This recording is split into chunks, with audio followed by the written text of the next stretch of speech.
Sky Medya'nın sunduğu Lifestyle başlıyor.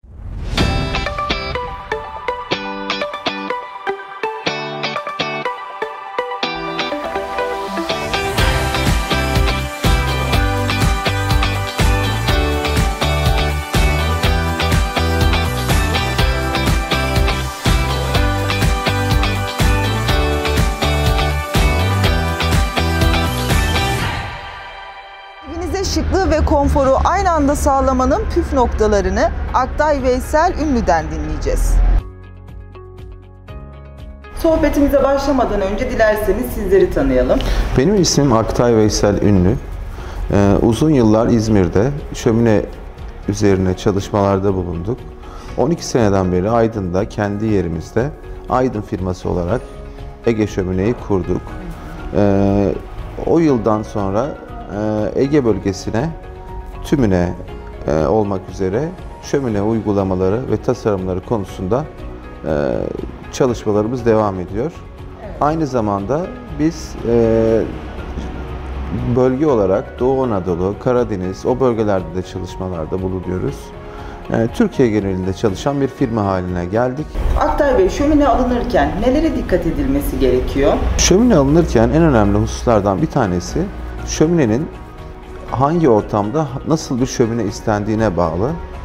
Şimdi hazneli, ısıtma sistemli, kaloriferli, biyo şömine, biyoetanol şömine, elektrikli şömine, doğalgazlı şömine, bunlar ortama göre olması gerekir ve alınacak olan şöminenin de uygulama yeri en önemli hususlardan bir tanesi. Şimdi bir salonda bir şömine uygulaması yapılırken onun konumu en önemli konular başında geliyor ve tabii ki bununla beraber baca. Ona uygun bir baca seçeneğinin olması gerekiyor. Şömine çeşitleri nelerdir? Bu konuyla ilgili neler söylemek istersiniz?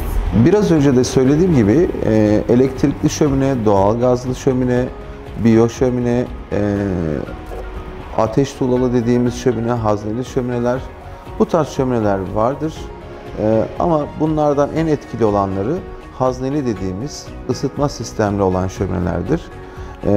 Biz bunlarla ortalama 70 metrekare ile kaloriferli şöminelerde dahil olmak üzere 320 metrekarelik bir alanı ısıtabiliyoruz. Tabi bunlar benim söylediğim alanlar normal tavan yüksekliği olarak hesaplanmış yerlerdir. Şömine kurulum sistemi ile ilgili bilgi verebilir misiniz?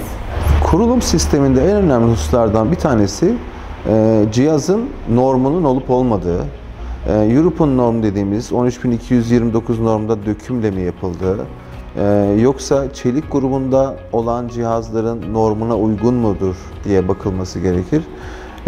Bunların yanı sıra da tabii ki bunun uygulamasını yapacak olan kişilerin uzman kişiler olması gerekir. Aktay Veysel Ünlü ile keyifli sohbetin sonuna geldik. Programımız kaldığı yerden devam ediyor. Hoşça kalın.